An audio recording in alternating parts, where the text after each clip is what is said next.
Um, I think we may start. What do you think, Dr. Toby? Yep, absolutely. Thank you so much. So, welcome again, everyone. I'd like to remind anyone interested in the Arabic interpretation, you may choose the Arabic channel. إذا حد من الحضور مهتم يسمع الترجمة الفورية، ممكن تختارون قناة الترجمة باللغة العربية. So, again, welcome everyone. Thank you for making the time to join our first webinar.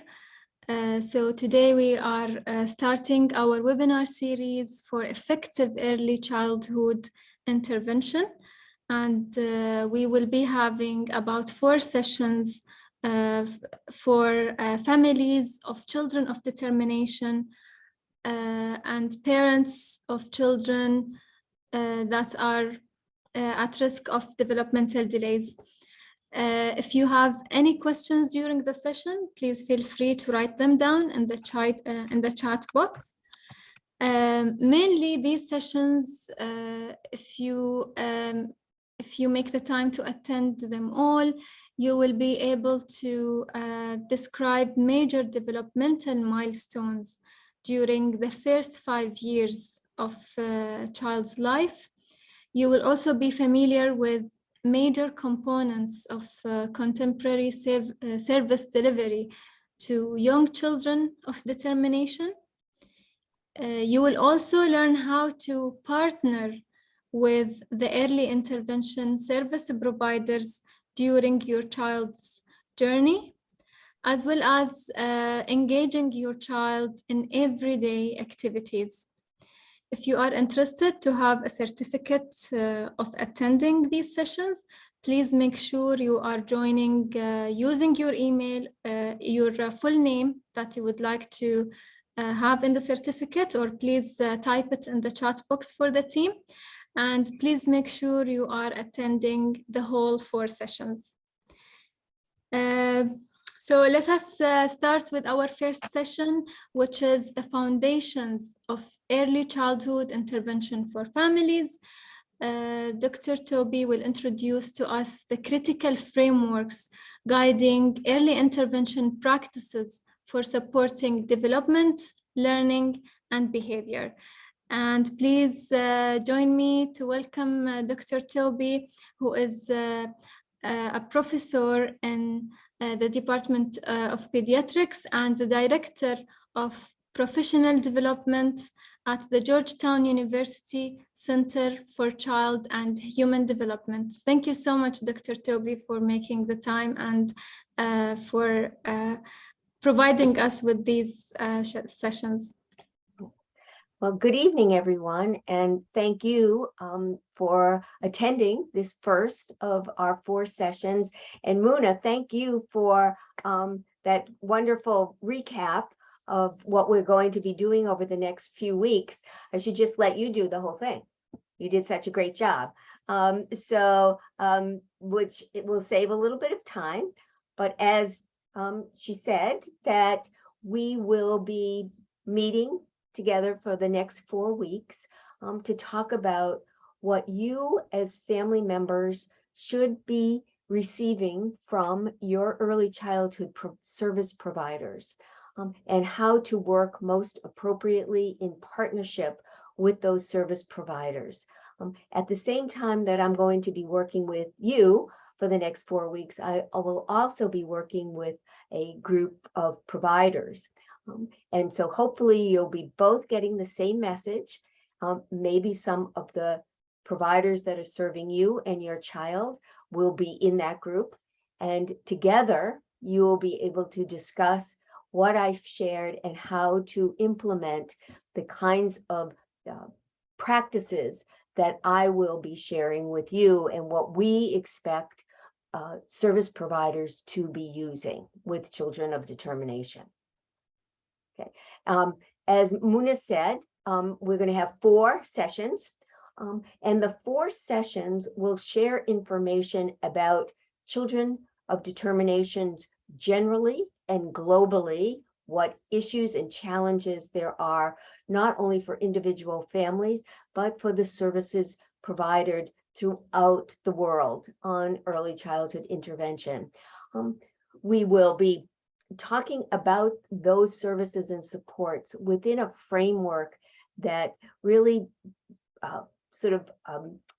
encourages and prioritizes families, making sure that families are engaged in the services that are provided to children, that these services that are provided to you and your family are culturally responsive and to your needs, and also that are very what we call family-centered, community-based, and integrated and inclusive. And we're going to be talking about those kinds of concepts throughout the next 4 weeks on what that means and what you should expect from your service providers if they tell you that they are family-centered, if they are community-based, if they are inclusive. And hopefully, by the end of the 4 weeks, you will feel more comfortable and more confident in the information and knowledge you have about your own child, your own ability to support your child's learning, and what you should expect from the service providers that are here to serve you and your child. As Muna said, that I do work at this Georgetown University at the Center for Child and Human Development, which is a wonderful place that has grown over the last 50 years in providing a great deal of support to families and providers across the globe on how best to serve you. Our basic kind of concept is that the professionals that have decided to work with children of determination are really professionals who are working with the families, and families come first in everything that we do. So we are very, very happy that we're able to share this information directly to families and be able to answer your questions. So before we begin today's session on sort of basic foundational information, I want you to tell me a little bit about yourselves. For those of you, you can either write in the chat a little bit about yourself and your family, you know, how many children you have, the child that you might be concerned about, on why you're coming to hear me over the next 4 weeks. What are your greatest questions you have about early childhood intervention? And what would you really like to learn over the next 4 weeks? Because as I said, we're a small group that I can do a little bit of tailoring to make sure that you are receiving the information that's most important to you.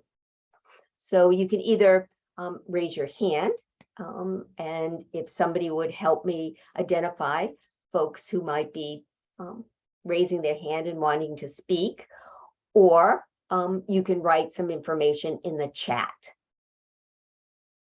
I'll give you a couple minutes just to tell me a little bit about who was in the audience.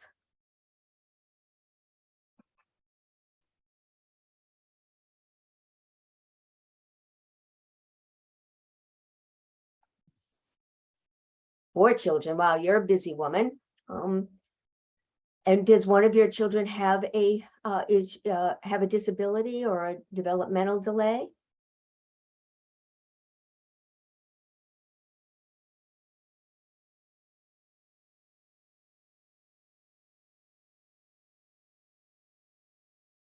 Okay, no one.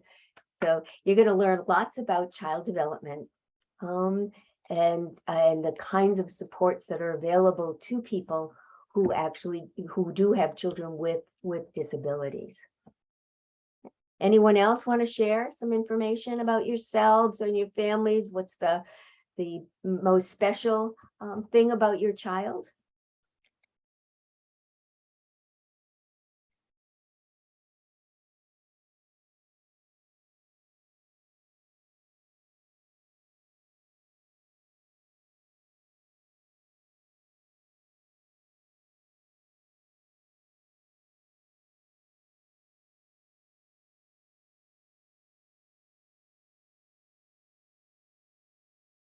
Okay, so as we go along, I hope you all feel much more comfortable sort of sharing information and asking questions. And at any time, if I'm saying something that is particularly interesting or you think is relevant for your own family situation, please feel free to share that information. One of the sort of basic principles in providing early childhood intervention is really supporting families. And we know that family to family support is critical on helping families understand what's the future for their children, what's available to support them, and to ensure that they reach their potential over time. So I really encourage you to speak up and share anything that you feel is relevant to our conversation. Okay. So as Muna had said, we are going to talk about developmental milestones, which we'll talk about next week a little bit more.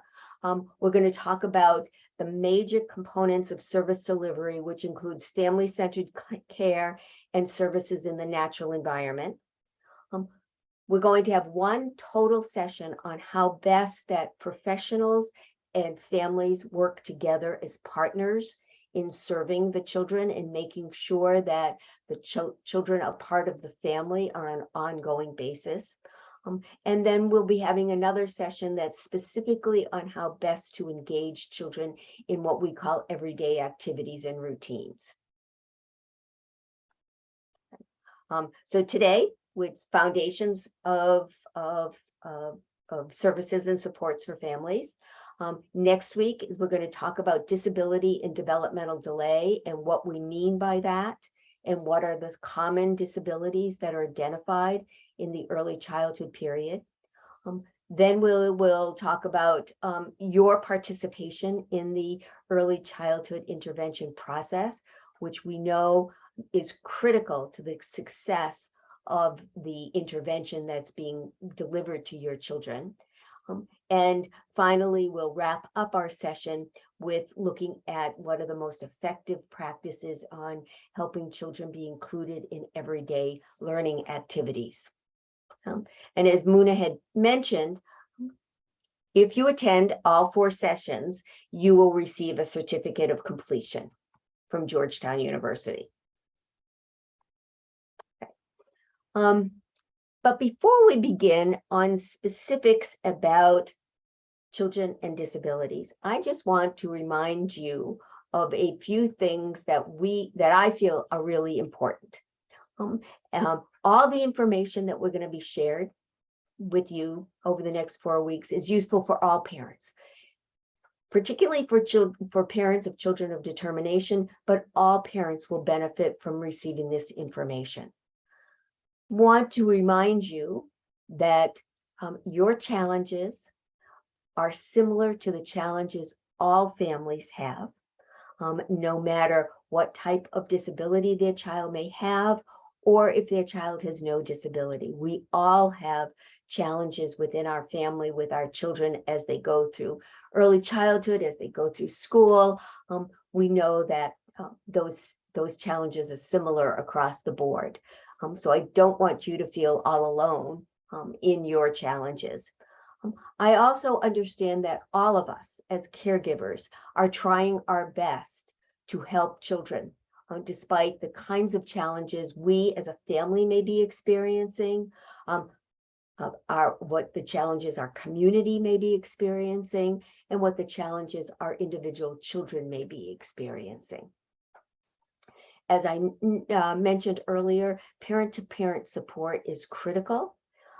This is a wonderful opportunity for those of you who are parents of children of determination to get to know one another.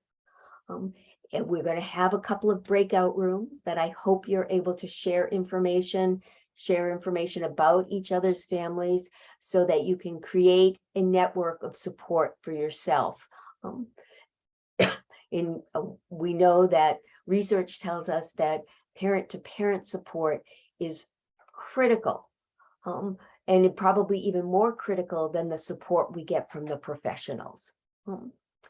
And as I mentioned and will mention over and over again, this webinar series is to help you learn the skills to become a partner with your service provider, not just a recipient of information. We want you really to partner with your service providers to determine what you feel is necessary for your own child's growth and development.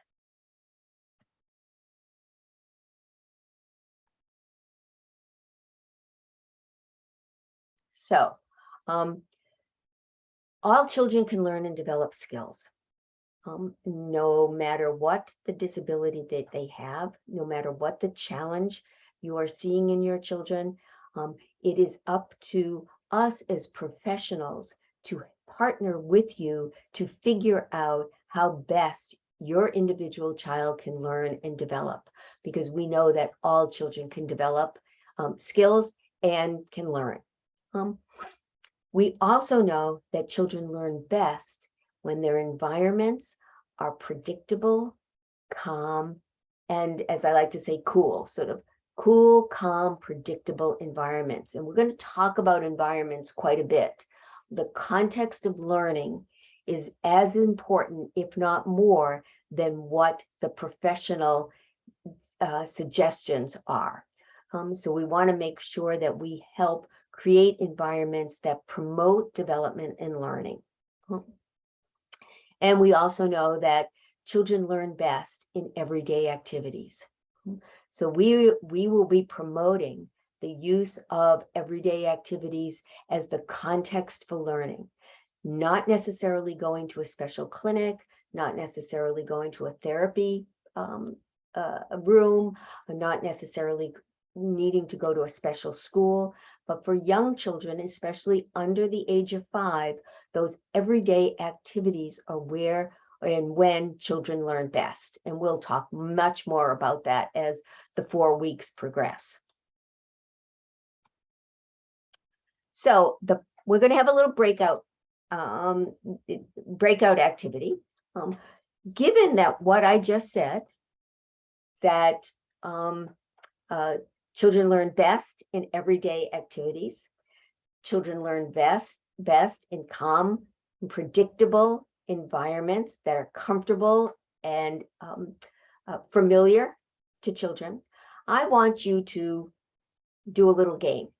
I'm going to break you out into groups of, I think groups of 3. And what I would like you to do, based on the age of your child, what you know their strengths are, what perhaps you know that what their needs are, I want you in your groups to identify some activities that you think children would learn from by being in the grocery store or the market. I know that all of us have to bring young children to the grocery store. Many families try to avoid that as much as possible. I would like to suggest that actually grocery stores as an everyday activity is one of the best places for learning to occur. So I want you to start thinking about how you can use the grocery store, what happens in a grocery store, as a learning opportunity for your individual children.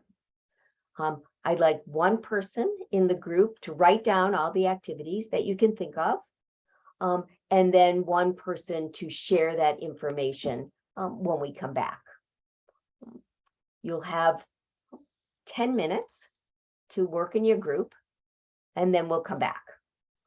So this is our first opportunity for you to get to know one another, hopefully gives you some parent-to-parent support, and also to start thinking about kind of everyday learning opportunities. So Samia, you want to break them in? Does anybody have any questions before we break out?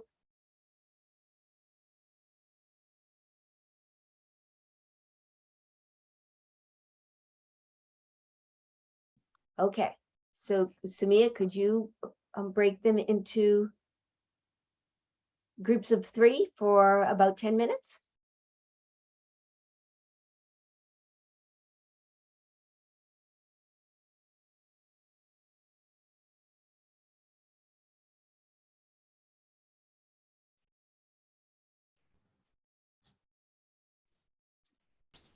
Toby, are you okay?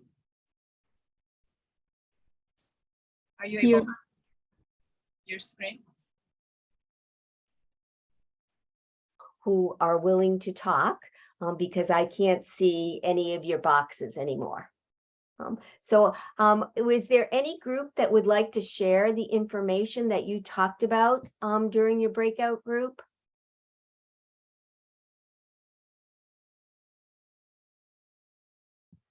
And what kind of activities that you think could be done in the grocery store that would support your child's needs?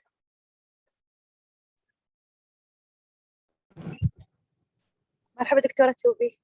Yes, please هاي share. دكتورة.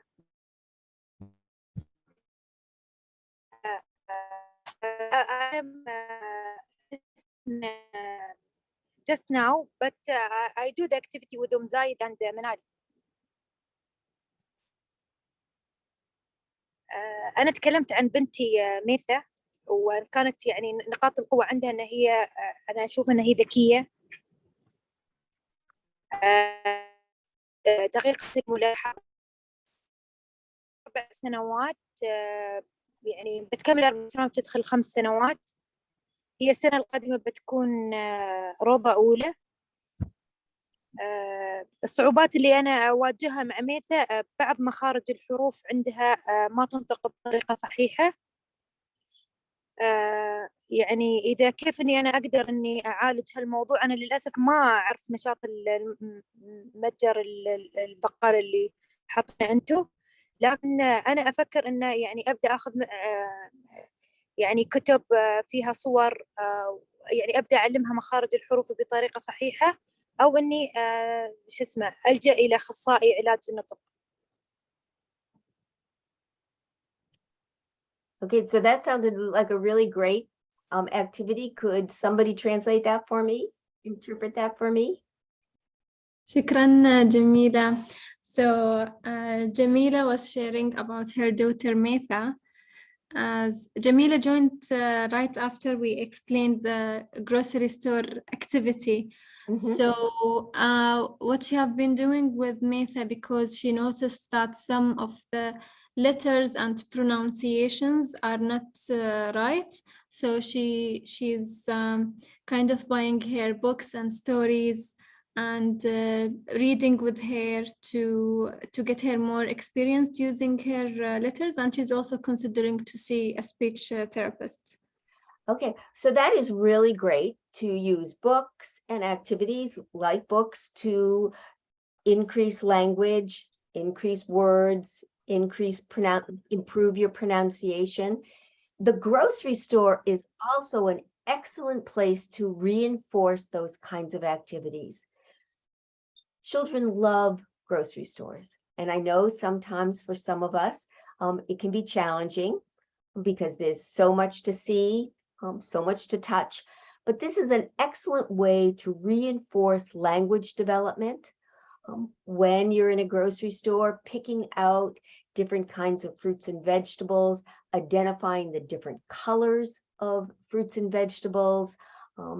And as children get older, you can do lots of math and other things, but young children are learning words, common words.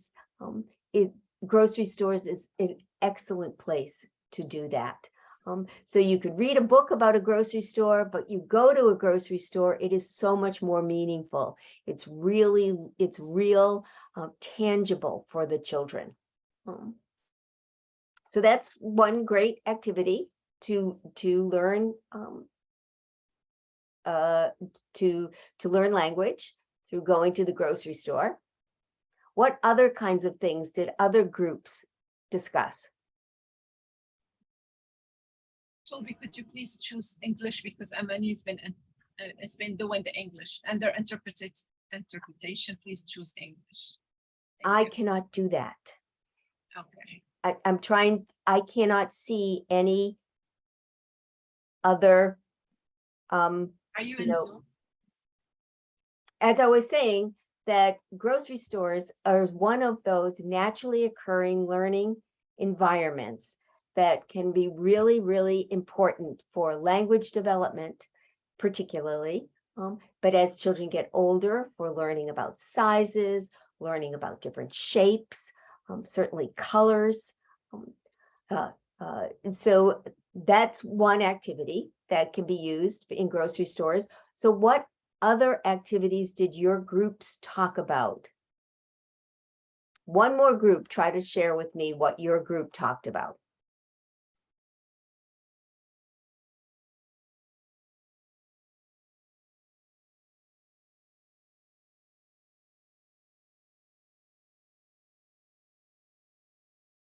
Well, why don't we'll move ahead, and as we get talking more about natural environments, I really do want you to think about the conversation that you just had among yourselves and perhaps share that as we go along, okay? So that's sort of going to get us going, because I do, over the next 3 weeks, plan on talking a lot about activities in everyday life. But before we move to that, let's talk a little bit about the situation of early childhood intervention globally and why it is so important, not only in the United States, not only in the United Arab Emirates, not only in Abu Dhabi, but across the world. And one of the reasons, probably the most major reason, is that about 20% of the world's population has a disability. So that's not a small amount of people. And we know that 250 million children either have a disability or are at risk for not meeting their developmental potential. So given the vast number of children who need support in order to reach that potential, the whole world, every country across the world just about, is really interested in how best to provide services and supports. And the international community has created documents since the end of World War II that supports that children have rights, and those rights need to be upheld by the policies and procedures that are developed in different countries. Some of the most important for children with disabilities is the United Nations Convention on the Rights of the Child that was passed in 1989, and then after that, the UN Convention on the Rights of the Children with Disabilities. So we clearly, the international community, feels very strongly that children, all children, have rights, and they have rights to an education. They have rights to grow up to be healthy and receive health care to ensure that they are healthy. They have the right to have a cohesive family life that the community supports to maintain that cohesion of a family. They have a right to have access to play and recreation so that they can develop their physical skills, their interaction abilities. They have the right to an adequate standard of living, although we know that over 25% of children in this world live in poverty, and in some countries, many more than 25% live in poverty. Our goal is to ensure that children have an adequate standard of living. Certainly, and we've talked about this before with many of you, that children should be protected from abuse and harm and other maltreatment. And most importantly for our conversation over the next month is that they have the right to meet their developmental and age-appropriate milestones and make sure that those needs are met so they can reach their potential. We also know that no matter what area that we're thinking of, when we're dealing with children, it's the best interest of the child that's most important. And we need to build services and supports that keep the best interest of the children in mind. Part of that is making sure that our countries no matter what country we are in, develop policies and procedures and regulations and laws that support the Sustainable Development Goals. And for our conversation today, or for the next 4 weeks, this Sustainable Development Goal number 4 of quality education is critical to make sure that children of determination grow up to reach their potential, no matter what type of disability they may be experiencing. That quality education that supports their learning in the way that they need to learn best is critical for growing up to being contributing members of the community. In addition to the actual documents and the conventions and the treaties that, sort of the government officials sign on to, there are certain things that the international community has agreed upon that influences how we service children and families. We're going to talk a little bit about the International Classification of Function and how your providers should be using that to help you determine what you would like your child to, what goals you would like your child to meet. We also believe that service delivery should be given within a community context, and that we should be looking at the strengths of a child from a social model, rather than looking at only the disabilities or the delays or the difficulties that the child is experiencing. We want to build upon the strengths of the child in order to help them participate in the community in the way that they feel most comfortable.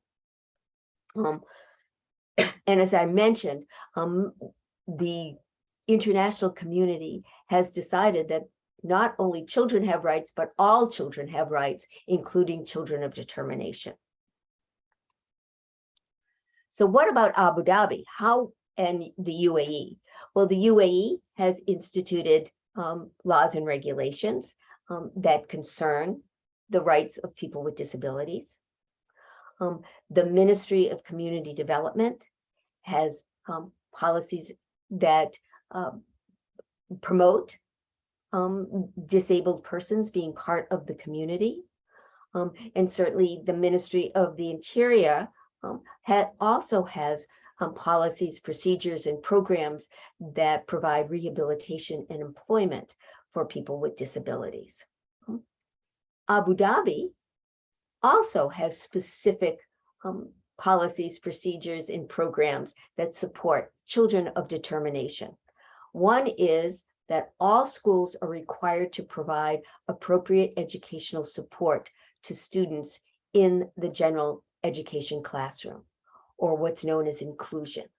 We'll talk more about inclusion as the weeks go on, but that is key, that the government of Abu Dhabi has said that all children should receive an education, and they should receive the education in the general classroom, and they should receive the services and supports that they need to be maintained in that general classroom. That extends down to nurseries, that all nurseries that provide early childhood intervention before children get to school also should have clear policies regarding children of determination.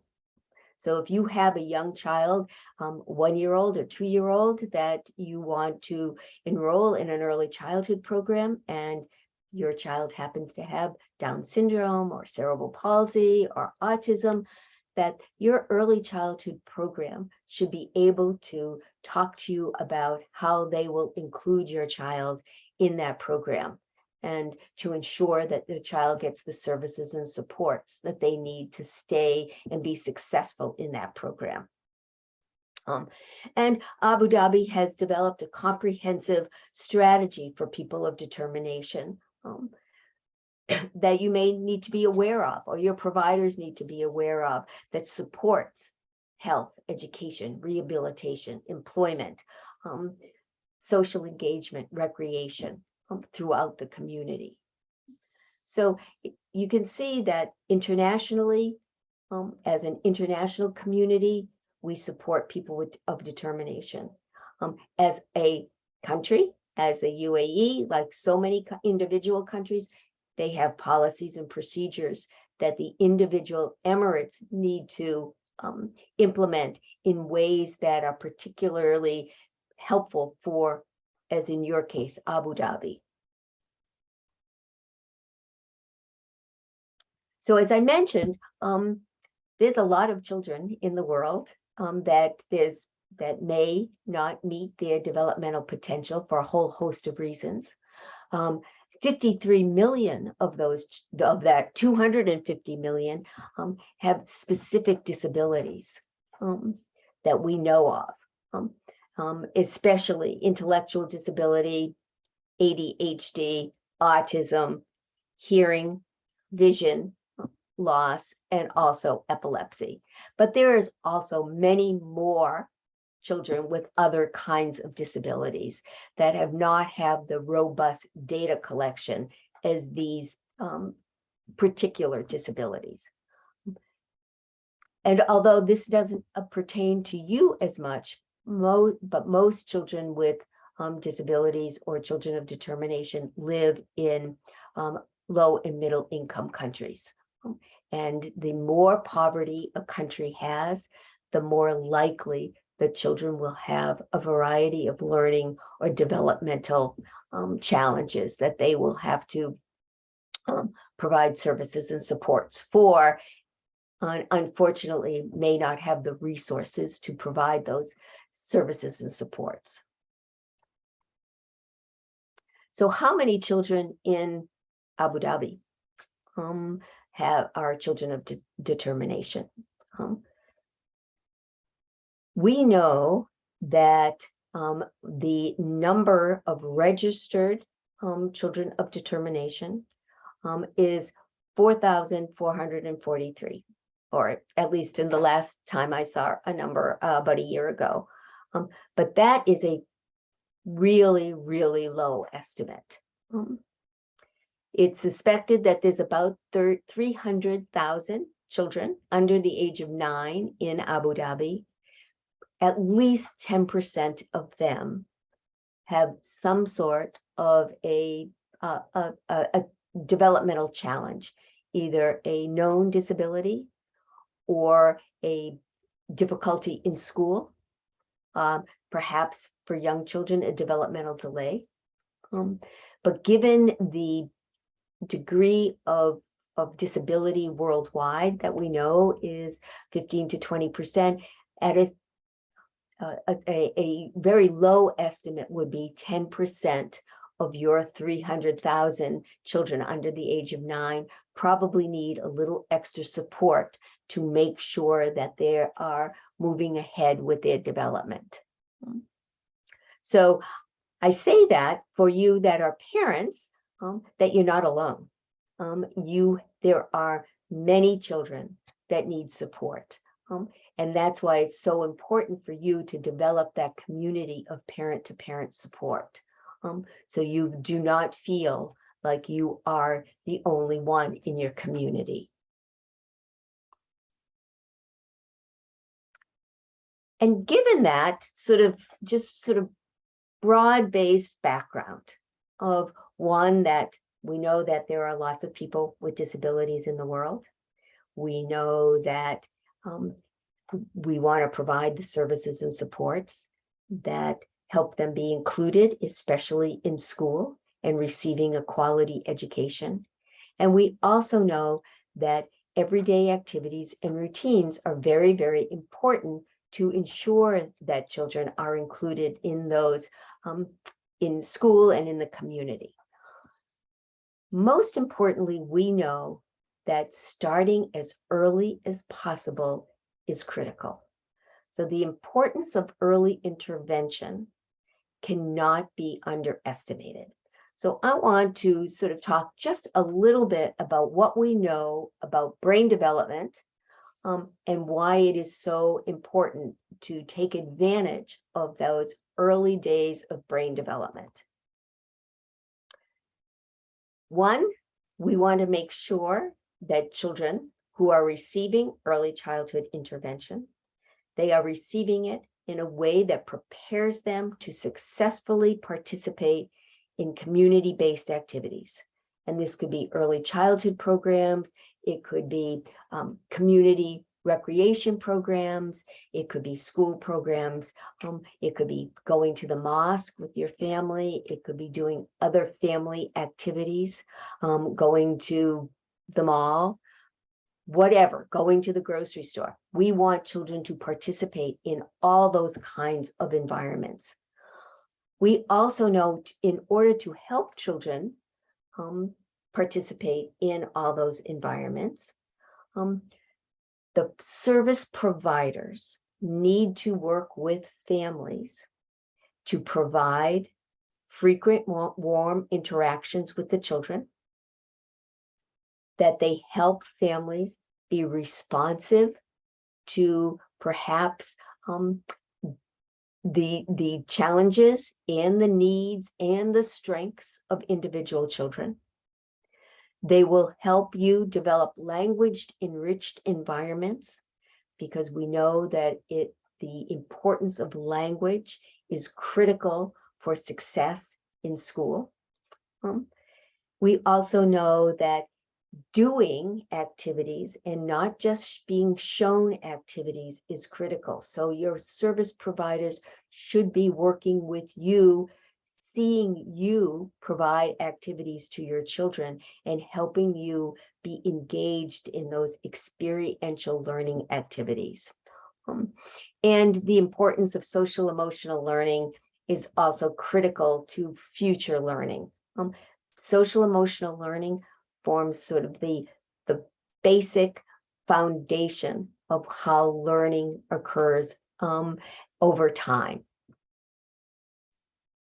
So while we're talking over the next month, for those of you who are working with service providers like physical therapists or occupational therapists, speech language pathologists, make sure that when you see them working with you and your child, that they are warm, they're interactive, they're experiential, they're responding to not only your child's needs, but your needs. And we'll talk much more about that as we go on this morning and in future activities. Okay, so I'm going to skip over a couple of things. So I want to get to some evidence of why we know that this information is important. We know that during the first 3 years of life, and I'm sure many of you have heard this before, that the brain's neural circuits develop rapidly. And we want to take advantage of that rapid development. We know that those neural circuits is where learning occurs. We also know that those neural circuits develop not only from genetics, but also from the experiences. So we want to make sure that we build those neural circuits by providing children with the kinds of positive early experiences that they need in order to maintain this robust brain development. Because we know that by age 3, 80% of those neural circuits are already made. So we can't wait till a child is 8 or 7 or 6 to go to school to learn. We have to start learning from day one to make sure we take advantage of those neural connections. By about age 10, the growth of those neural connections starts to level off. So before then, we really want to give children enough experiences that keep them, those neural circuits from building and developing rapidly.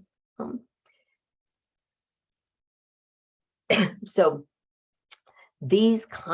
early intervention needs to start early. It needs to build on experiences that children appreciate and can and will reinforce those neural connections. I'm sure many of you have seen this picture before, that when a child is born, this is what their brain looks like, that the neural connections are just beginning. But by the time they're 7, and actually I would say that this picture is closer to by age 3, that there's lots of connections going in between and through and throughout the brain. And then as children get older, we start to see a weeding away or pruning of that kind of neural connections. So our early childhood intervention needs to take advantage of all that neural connections and building of it.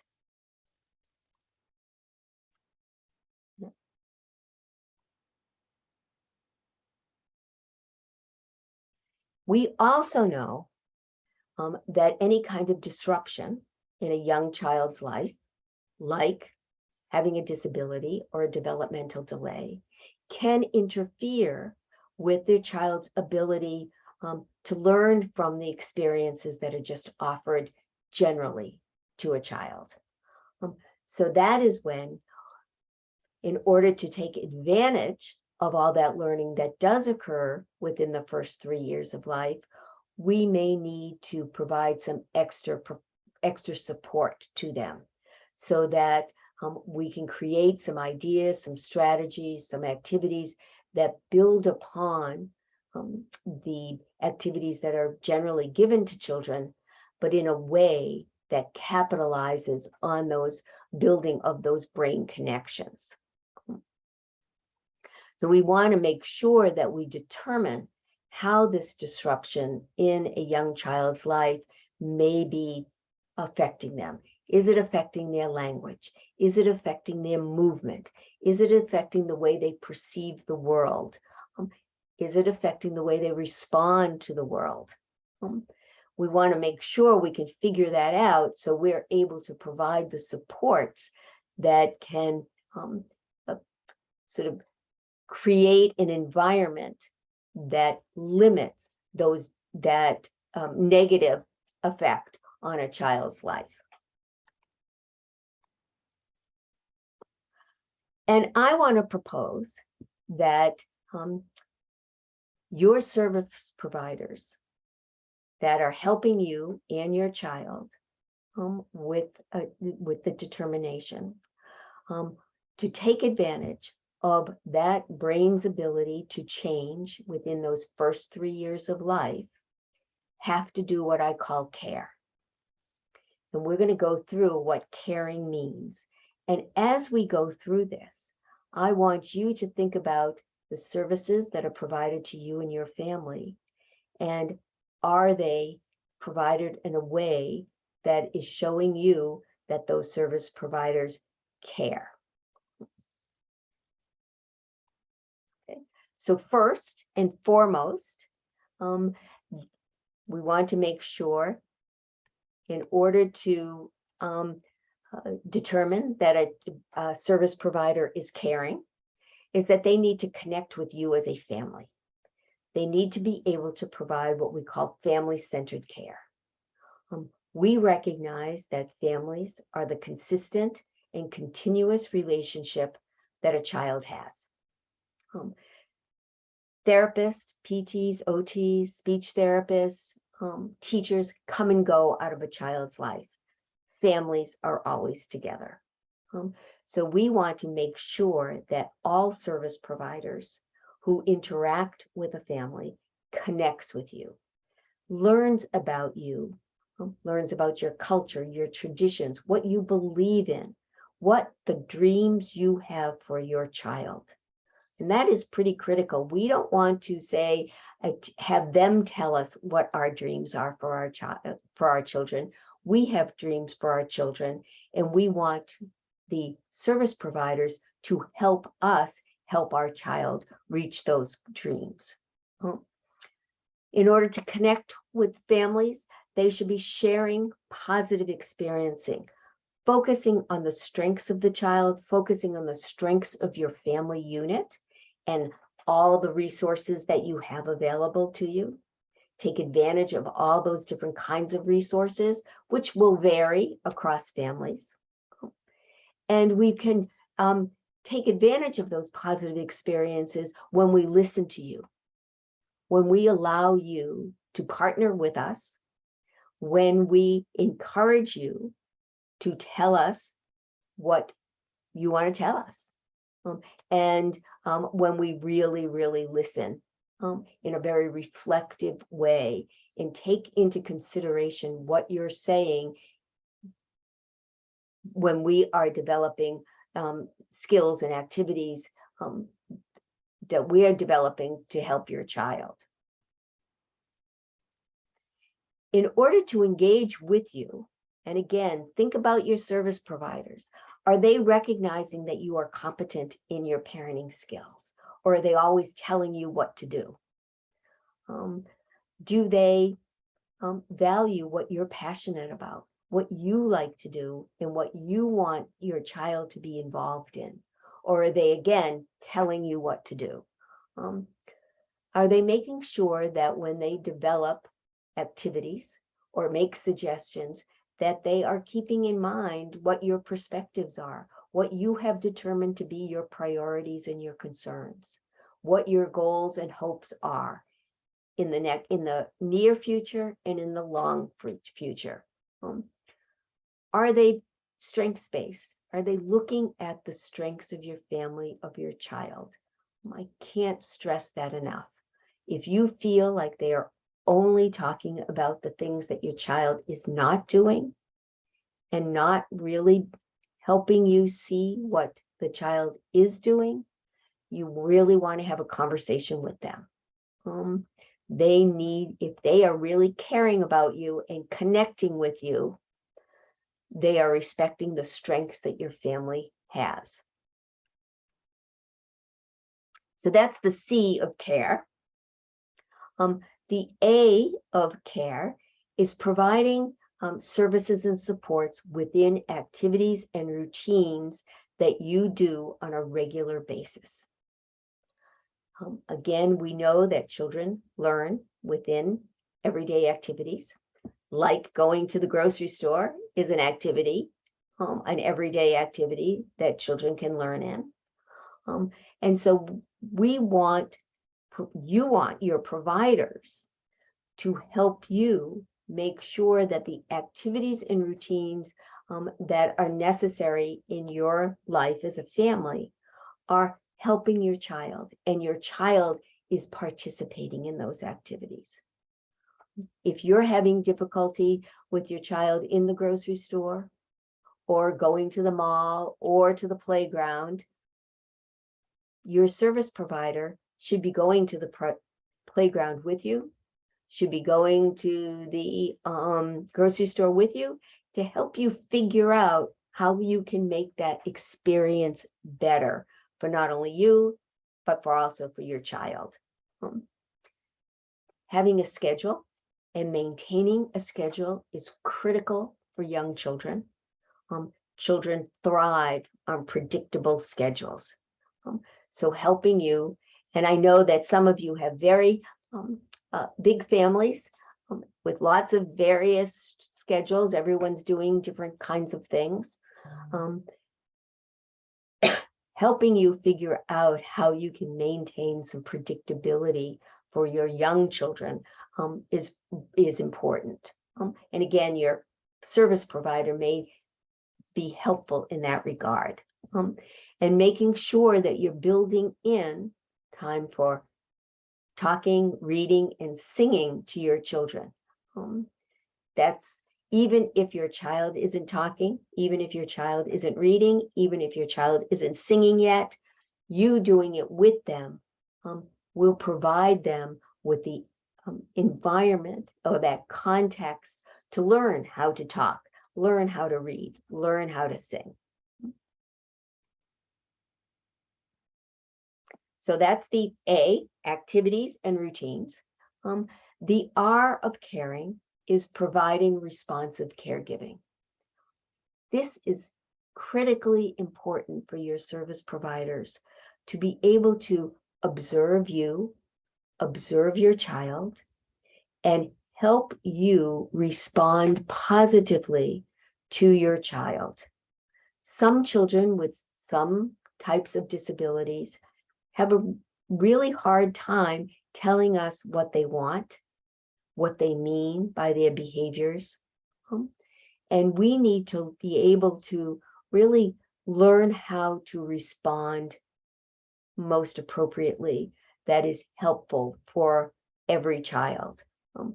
This is where your service provider comes in to really observe you and the child together, so that it is supporting you to respond positively to the child and to help the child respond positively to your initiations of interactions. And sometimes observing positive caregiving can be challenging. So I want to take just a couple minutes, and I want at least one person to respond to this.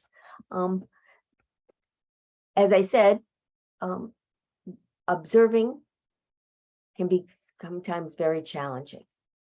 So I want you to look at this picture and tell me what you see. Take a look really hard.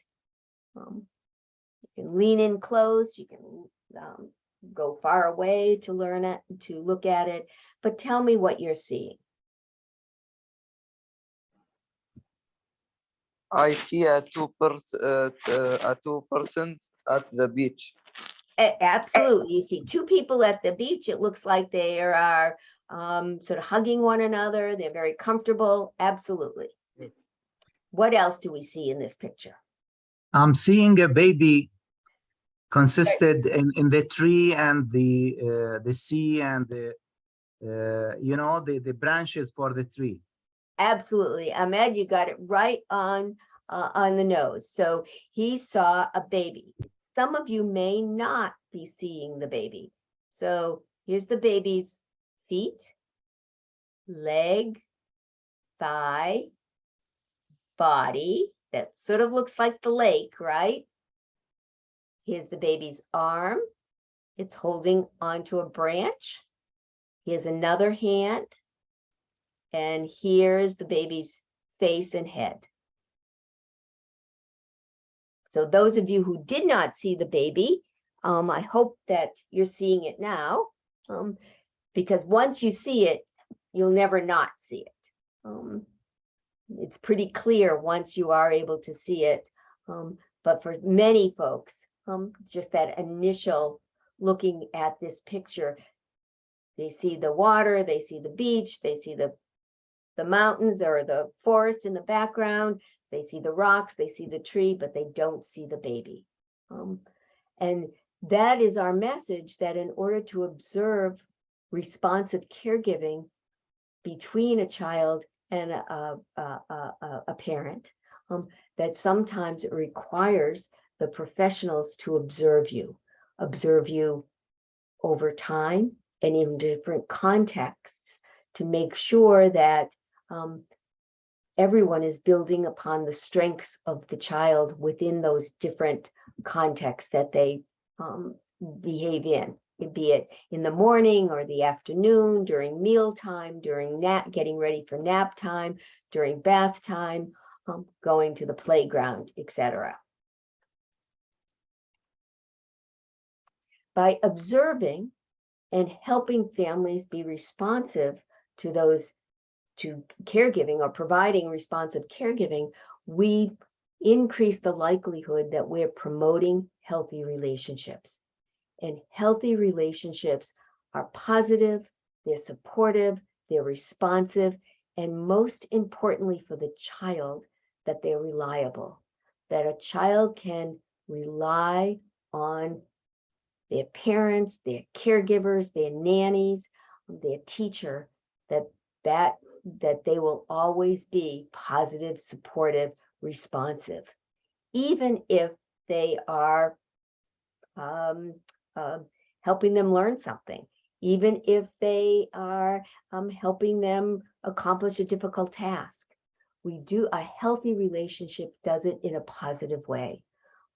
And we need to learn learn how to learn healthy relationships early on so that we can develop healthy relationships throughout our lifetime.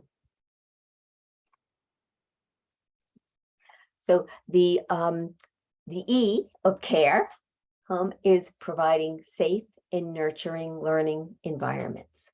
And this is the key to early childhood intervention. We know that children learn best in naturally occurring learning opportunities. Naturally occurring learning opportunities allows us the ability to include children in activities and programs that all children are involved in. Naturally occurring learning opportunities also increase the likelihood that children are able to participate. We know that children of determination have difficulty participating in a variety of activities, participating in perhaps school, participating in sports teams, participating in, after school activities. They may go to them, but they don't participate. We want to make sure that they learn how to participate in those activities. And your service providers should be helping you help your child participate in those naturally occurring learning opportunities, because those are the opportunities that they will learn best from. We're going to have a whole session on naturally occurring learning opportunities. We also know that for children, especially children that may have difficulty with their behaviors, maybe have difficulty expressing their needs, they may not have the words to express what they need. And as a result, their behavior may not be as ideal as we would like their behavior to be. We know that we increase the likelihood that their behavior is what we would like it to be if our environments, those naturally occurring learning environments, are what's called calm and predictable. If we live in a very chaotic environment where there's lots of things happening and perhaps many negative kind of things happening, perhaps lots of noise, lots of chaos, maybe a lot of talking, but not talking to children, maybe just talking, can be very what's called dysregulating. And oftentimes children who have have difficulty expressing that they are sort of dysregulated or overly stimulated, they may use their behavior to show you that they are disorganized or they're overly stimulated. And that's what we often call tantruming. Tantruming is a way of communicating. And many children have increased their tantrums. Young children will increase their tantrums if their environments are not calm, not predictable, not responsive to their needs. So we want to make sure that these naturally occurring learning opportunities, which happen in your homes and in your community, are set up in a way that the child feels that they are calm and predictable. And they will decrease the kind of stress that may result in what we would consider negative behavior. We know that safe, calm, and predictable environments create the conditions for healthy development. So, early childhood intervention, and again, think about the intervention that you're receiving from a variety of providers in the community, is intervention that cares. It's intervention that connects with you as a family. It provides consistent activities and routines in naturally occurring learning opportunities that helps you provide responsive caregiving that builds on the strengths of your children. Excuse me, builds on the strengths of your children and is provided in those environments that are calm, predictable, stress-free. So if think about your service providers, and as we go along, I want you really to think about what a service provider does that shows you that they care and what they could do to show you that they care. And I know we don't have time to go into a breakout room, but would anyone like to share what your service provider does that shows you that they care? What your service provider does that you think shows you that they are providing family-centered care, or they are providing activities and routines in naturally occurring environments, or that are responsive to your needs and your priorities for your children.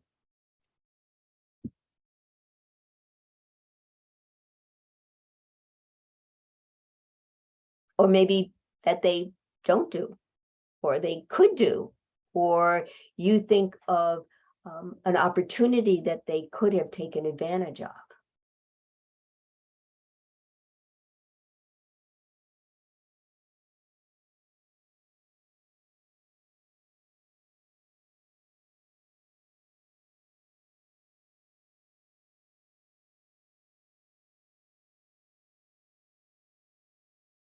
Yeah, Jamila.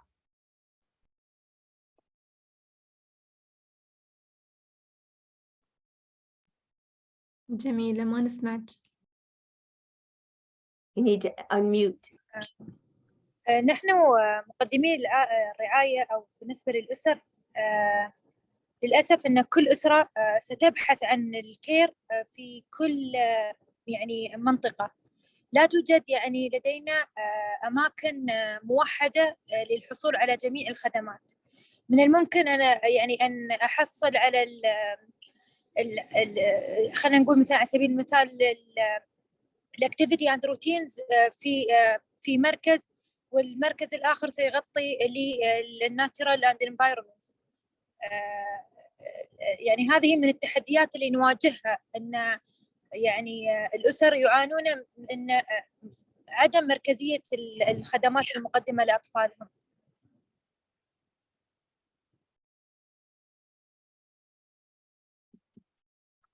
That is a really excellent point. And you're not the only people around the world that have that kind of a system.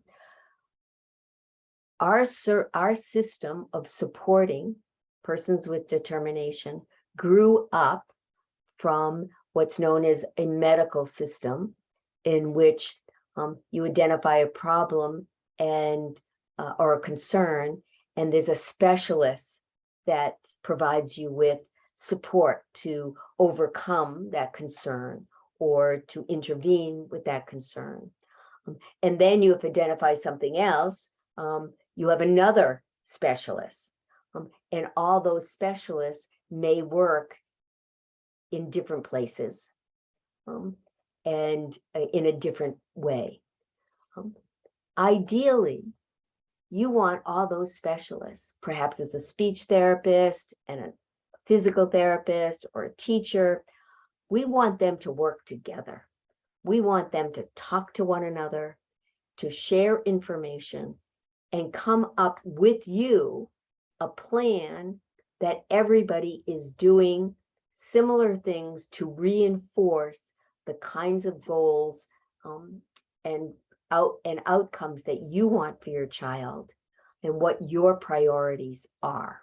And we'll talk more about that. That is a very, very challenging situation for all of us on learning how to work as a unified team of professionals that support you. And that does not require you to take your child to various places around town to get individual services. We have not found, the research has not found that that approach is the most effective or the most efficient way to help children learn how to participate in the activities that they're expected to participate in. But that's a very, very good point. So it's hard when you're taking children to various people to really see if they are practicing family-centered care or if they're responsive to your needs. You, in turn, actually turn into being responsive to the needs of the individual service provider, because they need you to come on Tuesday afternoon, so you show up on Tuesday afternoon. If that's a good time for you and your child or not. So you really do want to start thinking about how can you talk to your service providers about changing their way of interacting with you to be more responsive to your needs. Wonderful point. Anyone else have anything to share in that regard?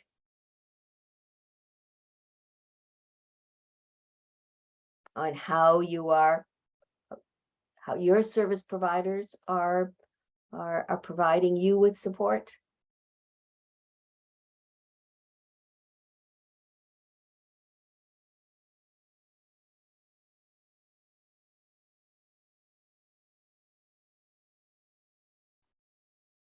Okay, so well, we're just about up at 11 o'clock where we're going to finish.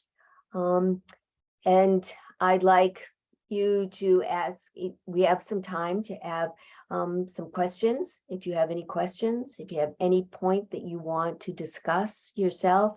And I think they'll, in the chat, somebody will put the evaluation form in which you'll have an opportunity to evaluate. You all have copies of the slides, and I know I skipped over a couple of slides and a couple of the videotapes. You may want to go back and watch those. But who has a question for me?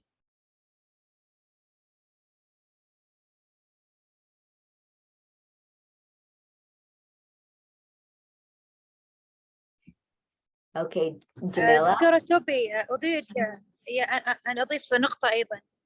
يجب أن مقدم الرعاية يعي تماما أهمية التدخل المبكر والعمر الزمني للطفل. يعني نحن كلنا نعي أن أهمية التدخل من في أول مراحل الطفل العمرية حتى 8 سنوات، ولكن للأسف يوم الأهالي يعني يضطرون أخذ المواعيد يجدون صعوبة وتأخر بين الجلسات. فهذا شيء يجب علينا كمقدمين رعاية أن نتعاون بشكل أكثر، أن نحن نعرف أن هذا الوقت يعني جدا حرج وقصير. يجب علينا التدخل يعني لكي يحصل الطفل على أفضل خدمة. وبعد دكتورة عندي نقطة ثانية وأنا كتبتها صراحة في الشات، أن يجب أن نوعي الأهالي أن نحن هنا لمساعدتهم ونعزز ثقتهم في أطفالهم وقدراتهم. ونحن هني يعني ما نريد يعني نغطي أو نمحي دور الأم والأب، نبى نشركهم في عملية التدخل ونبى مساعدتهم، مو بأن أخذ أدوارهم يعني. Thank you.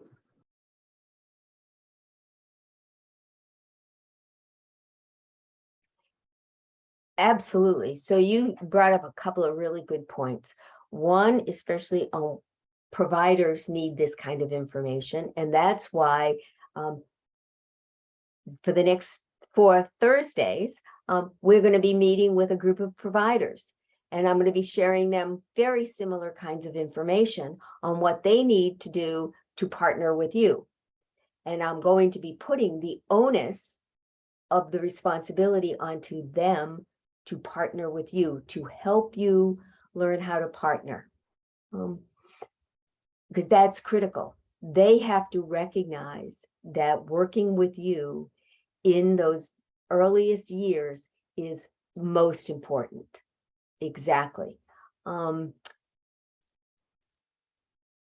And you also said something else that was really important that I think I'm going to forget.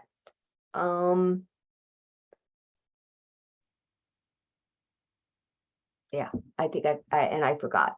But I do think that the message of making sure that providers know this kind of information, and you feeling comfortable actually asking your providers.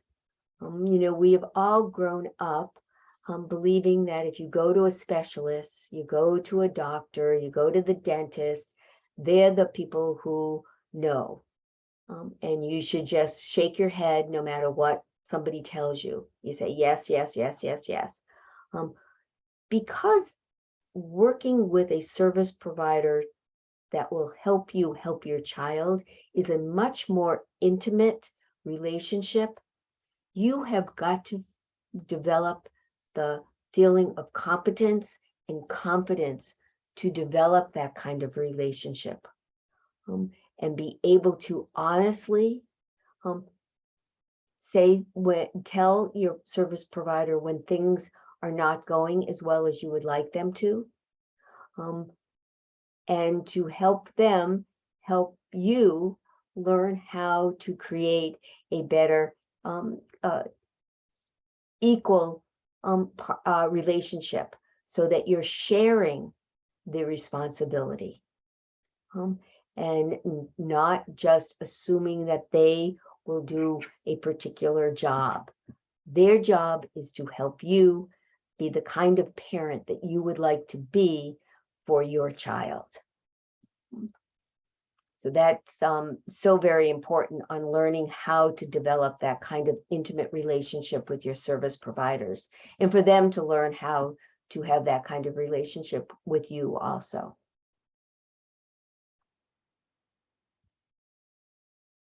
So I would like you, as you move ahead and think about next week, where we're going to talk about different kinds of disabilities, and to talk about what the difference is between disability and developmental delay. I really want you to think about your service providers and what they do with you, what you like about your service providers, what you may want to see more that your service providers do for you, so that as we go along over the next 4 weeks, we can really apply, you can really learn how to apply the information that's particularly for you in your circumstance.